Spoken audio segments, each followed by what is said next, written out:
साहेब सबका, साहेब सबका, साहेब सबका, सबका कौन? साहेब, साहेब किसका? सबका। आज हम सभी लोग जय गुरु वंदे आश्रम नागले पोस्ट कामड़ वसई तालुका जनपद पालघर महाराष्ट्र में बड़े ही आस्था भाव के साथ दोपहर के समय में आप लोग बैठे हुए हैं। तो चलें कार्यक्रम की ओर करें शुरुआत एक भजन के। साहेब सबका, गुरु भजन है जग में सच्चा, बाकी सब जग सपना है। भज ले गुरु का नाम रे बंदे, यहाँ न कोई अपना है। भज ले गुरु का नाम रे बंदे, यहाँ न कोई अपना है। भज ले गुरु का नाम रे बंदे। गुरु वचन है मन की दवाई, गुरु वचन है मन की दवाई। जन्मों से बिगड़ा बन जाई, जन्मों से बिगड़ा बन जाई। शाम सुबह तो पी ले प्यारे, ताप भजन से उतरना है। भज ले गुरु का नाम रे बंदे, यहाँ न कोई अपना है। भज ले गुरु का नाम रे बंदे, यहाँ न कोई अपना है। भज ले गुरु का नाम रे बंदे। झूठा है तेरा धन का कमाई, झूठा है तेरा धन का कमाई। बीज भंवर में देगा फंसाई, बीच भंवर में देगा फंसाई। नाम कमाई कर ले बंधु, यही तो जीव का गहना है। भज ले गुरु का नाम रे बंदे, यहाँ न कोई अपना है। भज ले गुरु का नाम रे बंदे, यहाँ न कोई अपना है। भज ले गुरु का नाम रे बंदे। कर्म कांड सब झूठ है साधो, कर्म कांड सब झूठ है साधो। जीवक गुरु के प्रेम से बांधो, जीवक गुरु के प्रेम से बांधो। जीवन सफल होगा तेरा, यही संतों का कहना है। भज ले गुरु का नाम रे बंदे, यहाँ न कोई अपना है। भज ले गुरु का नाम रे बंदे, यहाँ न कोई अपना है। भज ले गुरु का नाम रे बंदे। जय गुरु वंदे सेवा भजनिया, जय गुरु वंदे सेवा भजनिया।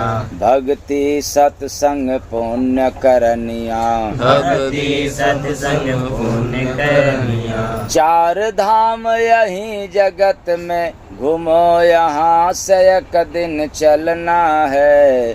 भज ले गुरु का नाम रे बंदे, यहाँ न कोई अपना है। भज ले गुरु का नाम रे बंदे, यहाँ न कोई अपना है। भज ले गुरु का नाम रे बंदे। गुरु भजन है जग में सच्चा, बाकी सब जग सपना है। भज ले गुरु का नाम रे बंदे, यहाँ न कोई अपना है। भज ले गुरु का नाम रे बंदे, यहाँ न कोई अपना है। भज ले गुरु का नाम रे बंदे। साहेब सबका, साहेब सबका। अब जरा विचार करने की है। संसार में एक भजन ही मात्र सच्चा है क्योंकि संसार में जो कुछ भी मिलता है, दिखता है, सब सपने की भांति है। अब आप लोग कहोगे कि धन जो दिखाई दे रहा है ये सपना है, यह भी सपना है। ये नात रिश्तेदार जो दिख रहे हैं ये भी सपना है। तो सपना का अर्थ क्या होता है? जो देखने में तो है लेकिन साथ नहीं देता। दूसरे शब्दों में, जो साथ नहीं देता उसको देखते हैं फिर भी अपना मान समझ बैठते हैं, इसलिए उसको हम लोग सपना कहते हैं।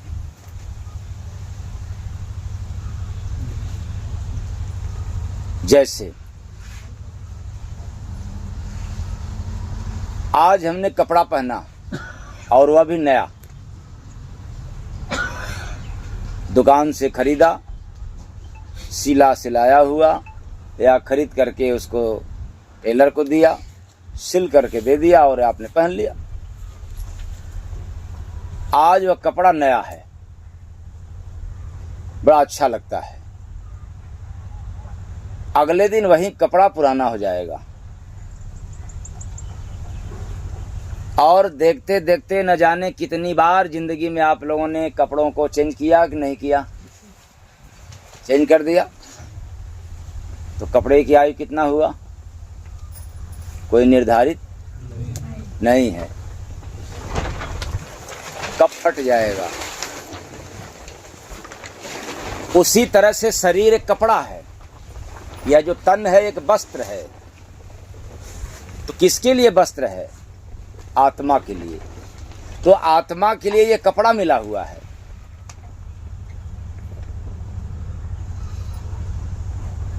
अब हम सभी लोग कपड़े को पहन करके ये मान लें कि कपड़ा सत्य है, बिल्कुल सच है, तो मूर्ख है। अगर कपड़ा सत्य है तो कपड़े को चलना चाहिए। कब तक? जब तक आपकी जिंदगी है। लेकिन कपड़ा बीच में ही साथ छोड़ देता है। तो हम लोग वैसे ही कपड़ा को, दुकान को, मकान को, बेटा बेटी को सत्य मान करके काम करते हैं। धर्म, अध्यात्म और सारे संत महात्माओं ने यही चताया है कि देखो इस संसार में सत्य केवल है तो भजन है। इसलिए आपको भजन में सुनाई दिया, गुरु भजन है जग में सच्चा,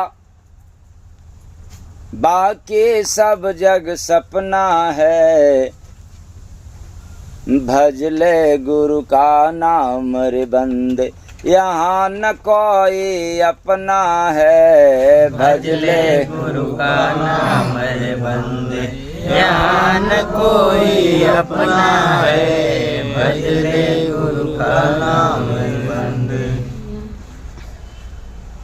तो भज ले गुरु का नाम, यहाँ कोई नहीं अपना है। क्यों? कि भजन ही एक सच्चा है, अपना है। पूरी संसार सपना है। और इस बात को मैं ही नहीं कह रहा हूं, रामचरितमानस में गोस्वामी दास जी ने भी दर्शाया है।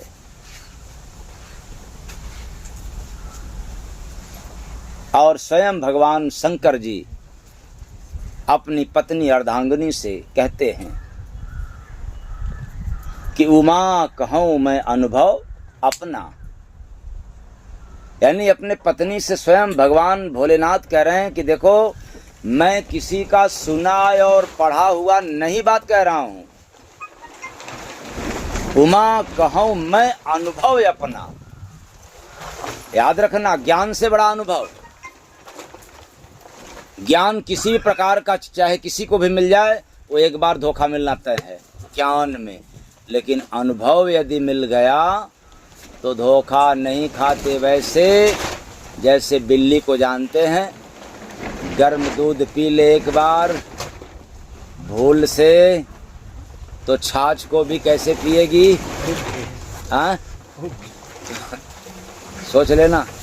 छाछ गर्म नहीं किया जाता, गर्म किया जाता है दूध। काश एक बार भी गर्म दूध को पी जाए बिल्ली तो छाछ को भी बिना फूके नहीं पी सकती। तो जब बिल्ली दूध को पी तो उस समय अनुभव नहीं था। क्या था उसके पास? ज्ञान था। धोखा मिल गया। अब धोखा मिलने के बाद अनुभव बढ़ गया तो दोबारा धोखा, तो छाछ को भी फूंक करके पीती है। इसलिए ज्ञान से बड़ा अनुभव है। तो शंकर भगवान अपनी पत्नी से कहते हैं कि देखो मैं अनुभव की बात कह रहा हूं कि उमा कहूं मैं अनुभव अपना, और सत्य हरि भजन जगत सब सपना। ये अनुभव की बात है कि संसार में साफ सपना है। अब हमारे आप लोगों में से किसी के पास अनुभव न हो संसार की, केवल ज्ञान हो धन कमाने की, दुकान बढ़ाने की, मकान बढ़ाने की, तो आप कहोगे कि ये जगत सही है, सपना नहीं है, यही सब सही है। लेकिन काश अनुभव आपको मिल जाए तो आप भी कहना चालू कर दोगे शंकर भगवान जैसा कि ये संसार में कोई अपना नहीं है, सब सपने की भांति है। और भला शंकर भगवान क्यों न कहें? भगवान होते हुए अपने पत्नी को नहीं रोक पाए। जब हट कर गई, जिद कर गई कि मैं मायके जाऊंगी, और जल करके खाक हो गई। बाबा भोलेनाथ समझ रहे थे कि ये बात गड़बड़ होने वाला है, फिर भी होने को भी रोकने वाले शंकर जी नहीं थे। इसलिए अनुभव की बात बोला। और हम लोग ज्ञान की बात बोलते हैं। अरे नहीं, यही काम धाम जितना है सब कपाओ, यही सत्य है। बाबा बीबी वेद पुराण सब व्यर्थ है, बेकार है, अपने फायदे के लिए बोलते हैं। लेकिन तात्विक नजर से उठा करके देखो, अनुभव की आंख से देखो, तो कोई आज जाता है, कोई कल जाता है, और कोई अगले दिन चला जाता है, सपने की भांति। आप देखते देखते बतलाते अरे फलाने तो थे, लेकिन हम लोगों के बीच से क्या हो गए? चले गए, सपना हो गए। इसलिए गुरु भजन है जग में सच्चा, बाकी सब जग सपना है। भज ले गुरु का नाम रे बंद, यहाँ न कोई अपना है। भज ले गुरु का नाम रे बंदे, यहाँ न कोई अपना है। भज ले गुरु का नाम रे बंदे, यहाँ कोई अपना नहीं है। इसलिए भजन करोगे तो जिसको अपना समझ करके काम करते हो उसके मोह के बंधन में नहीं बच पाओगे। भजन नहीं करोगे तो जितने लोगों को अपना मान करके काम करते हो उसी में फंस करके मर जाओगे, लेकिन निकल नहीं सकता। काम तो भी करोगे, और काम जब आपको अनुभव हो जाएगा तब भी करोगे। दोनों काम करने का तजुर्बा अलग हो जाएगा। वो क्या? जब आपके पास ज्ञान था तो मोह भी था, और जब आपके पास अनुभव हो गया तो आप निर्मोही हो गया। प्रेम से बोलिए सतगुरु भगवान की जय। क्या बन गया? निर्मोही का मतलब होता बिना मोह का। आप तब भी काम करोगे, और निर्मोही रहोगे तो भी काम करोगे। मोह में काम करोगे तो राग द्वेष पैदा होगा, कामनाएं आपको परेशान करेगी। निर्मोही होकर के काम करोगे तो जितने अधिक काम करोगे उतने आपको वैराग होगा, उतने ही काम में आपको राम याद आएंगे। इतना अंतर है ज्ञान और अनुभव में। इसलिए बात ज्ञान की नहीं हो रही है, आज आप लोगों के बीच में अनुभव की बात हो रही है कि जरा अनुभव से देखो कि कितने लोग चित परिचित आपके बीच से चले गए, आखिर कहाँ गए? और आप भी जाओगे, कहाँ जाओगे? क्या लेकर के जाओगे? क्या लेकर के गए लोग? तो हम लोग कमाते हैं, खाते हैं केवल मोह में। अब हम खाएंगे कमाएंगे भी मोह को त्याग करके। तो जब मोह नहीं रहेगा तो भजन होगा। अब आप सोचोगे कि हम भजन करेंगे तो मोह दूर होगा, ऐसा हो नहीं सकता। कि जब तक हम भजन नहीं करेंगे तब तक मोह नहीं दूर होगा, इससे कोई ताल्लुक नहीं है। क्योंकि भजन तो बनता ही नहीं, तो भजन करोगे कैसे? भजन तो कराने वाला कोई संत महात्मा मिलता है, कोई संत फकीर होता है। इसलिए एक भजन में प्रमाण भी है कि हम करते भजन हैं, कराते गुरु, श्वास में नाद है वो सुनाते गुरु। हम करते भजन हैं, कराते, हम भजन पे जरूर बैठते हैं, लेकिन भजन नहीं होता। किस लिए? पेट में गैस है, भजन नहीं हो पाएगा। हम चटपटा खाने के आदी हैं, भजन नहीं हो सकता। हम मोह वाले हैं, हम राग द्वेष वाले हैं। जैसे ही भजन पे बैठेंगे तो भजन का काम है जितनी भी पुरानी विरासत है वो आत्मा के सामने पटक देता है, खोई हुई बात भी याद दिला देता है। कौन? मन। कौन? मन। इसलिए जब गुरु का नाम भजेंगे तब सबसे पहले काम होगा मन की इलाज, मन की बीमारी दूर होगा। जो मन में चाल है, बेग है, जो मन में तरंग है, जो मन में बिजली जैसा करंट है,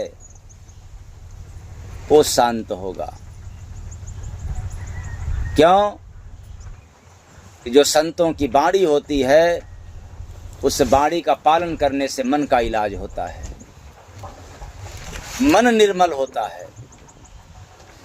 इसलिए गुरु वचन है मन की दवाई, गुरु वचन है मन की दवाई। जन्मों से बिगड़ा बन जाई, जन्मों से बिगड़ा बन जाई। शाम सुबह तू पी ले प्यारे, ताप भजन से उतरना है।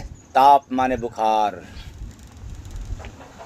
जो मन में बुखार है, मन में रोग है, वह क्या हो जाएगा? उतर जाएगा।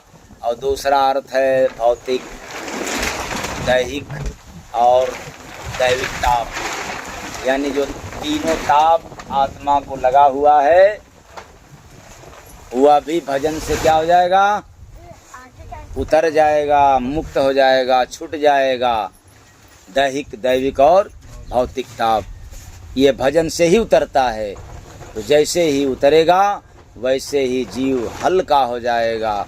वरना जीव के साथ इतना भार है काम का, क्रोध का, लोभ का, राग का, द्वेष का, ईर्ष्या चुगलाई का, टेंशन पेंशन का इतना लोड है आत्मा के पास कि जैसे ही आप बैठोगे भजन करने के लिए तो वह लोड आपको हमेशा दबा दिया करेगा। अर्थात आप हल्के हो जाओगे और भार, वजन अधिक हो जाएगा। तब क्या करना होगा? जब भजन करोगे तो भार हल्का हो जाएगा।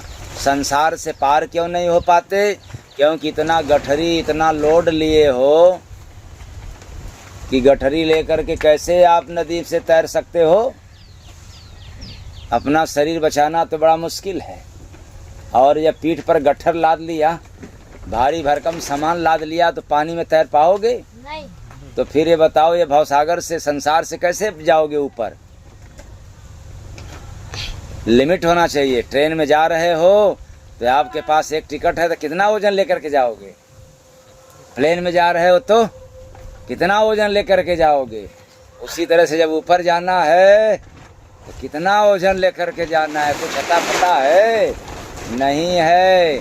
इसीलिए जब भजन करोगे तो जानकारी हो जाएगा कि मेरे साथ सामग्री कितना होना चाहिए।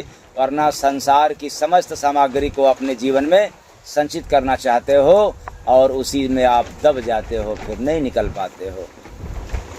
तो गुरु भजन है जग में सच्चा, बाकी सब जग सपना है। भज ले गुरु का नाम रे बंदे, यहाँ न कोई अपना है। भज ले गुरु का नाम रे बंदे, यहाँ न कोई अपना है। भज ले गुरु का नाम रे बंदे। तो इस अपना का मतलब है कि देह से नहीं, आत्मा से। देह के लिए तमाम लोग हैं, शरीर को चाहने वाले तमाम लोग हैं, न जाने कितने रिश्ते मिल जाएंगे। वो भी तब तक जब तक चाम में दाम है। और चमड़ी का जब दमड़ी निकल जाएगा, मतलब बिना दाम का हो जाएगा, तो फिर ये शरीर से भी रिश्ते क्या हो जाएंगे, खत्म। लेकिन ये पता कब चलेगा, जब आपके पास कोई जंग, कोई ताकत नहीं रहा, तब। उसी बात को मैं कह रहा हूँ कि जरा होश में काम करना, मौका निकाल कर राम का नाम जरूर ले लेना किसी संत फकीर से मिल करके, वरना याद रखना जब बिना दाम के हो जाओगे तो बिना काम के भी रहोगे। प्रेम से बोलिए सतगुरु भगवान की जय। तो गुरु भजन है जग में सच्चा, बाकी सब जग सपना है। भज ले गुरु का नाम रे बंदे, यहाँ न कोई अपना है। भज ले गुरु का नाम रे बंदे, यहाँ न कोई अपना है। भज ले गुरु का नाम रे बंदे। बस आज